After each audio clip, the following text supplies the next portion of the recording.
When I moved into the house on Lockhart Lane, the locals told me nothing more than, "It's quiet there. Just how you'll like it." I thought they were being kind, maybe even encouraging, since I just left the city after a burnout that nearly cost me my mind. The house was old. Not haunted old, not creaky with dark history old. Just distant. The walls didn't groan, the windows weren't broken, but the house felt as if it didn't care whether I was there or not. That's hard to explain. It didn't feel lonely, it felt indifferent. I settled in. The nights were uneventful. I worked during the day, drank tea in the evening, and went to bed around 11 p.m.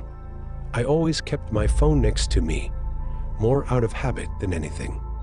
The first week went by like fog, uneventful, calm, even peaceful, until I woke up on Sunday morning and realized it should have been Saturday. My calendar said Sunday. My phone too. The news reports were dated Sunday, but I clearly remembered going to sleep on Thursday. I had skipped a day. At first, I blamed myself. Maybe I had worked too much. Maybe I took something and forgot. But no pills, no alcohol. I was stone sober. Still, I convinced myself it was stress. Until it happened again. A week later, I woke up and it was Tuesday. Monday never happened. My trash bin was empty. I always take it out Mondays. The TV had recorded shows from Tuesday, but I had zero memory between Sunday night and that morning. This time I stayed calm. I started writing down everything. I left notes for myself, even voice recordings documenting each day. I set up a camera facing my bed. Just in case, I told myself, laughing nervously. When I lost another day, a Friday this time, I checked the footage. The camera showed me going to bed. Then nothing. A jump cut. No static. No error.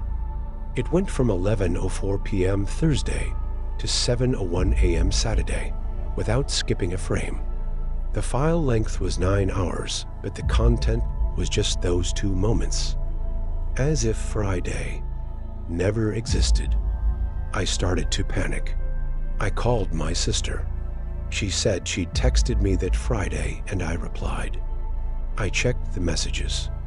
I had replied. It was me, my style, my tone. But I didn't remember sending anything. And then, things got worse. One Thursday night, I decided not to sleep. I drank coffee. I stayed up, watching the clock.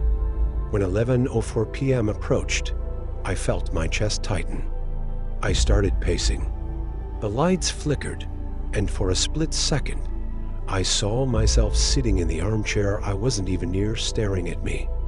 When the lights came back fully, I was alone again. I don't remember falling asleep, but I woke up with blood on my knuckles, a cracked mirror in the hallway, and a note in my handwriting that said, "Stop resisting. It's easier when you let go." From then on, the skipped nights began happening randomly, sometimes twice a week, sometimes back to back, and each time there were signs that something had happened while I was missing. Dirty boots by the door, dishes I never used in the sink, the smell of smoke on my pillow.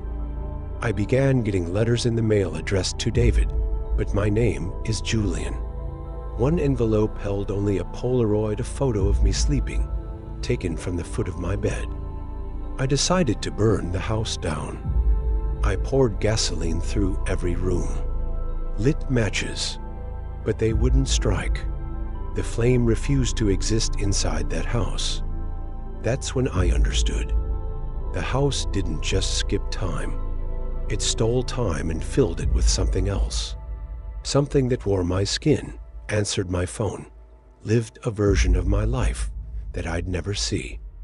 And now, even as I write this, I don't know if I'll wake up tomorrow, or who will be wearing me if I don't. That's it for tonight's story. If you felt the chills, give this video a like, it really helps. Subscribe for more horror stories every week. Thanks for being here. Until next time, sleep tight.